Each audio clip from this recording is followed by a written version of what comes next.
Agora ligou.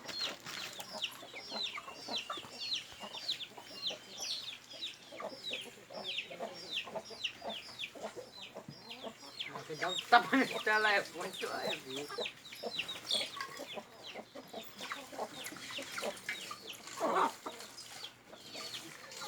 Eita. É porque tá puxado o ferro, pô. Olha. Tá pro esperto, ó.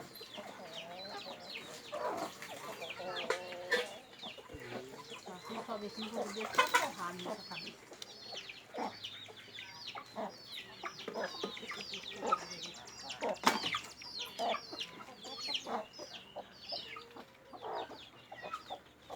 O pequenininho. Gente, como é com mansinho, olha, chega pertinho deles.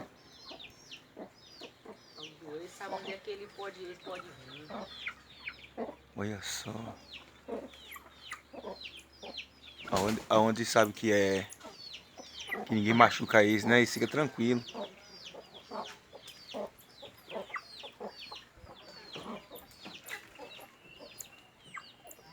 Ele tá olhando, Marcão.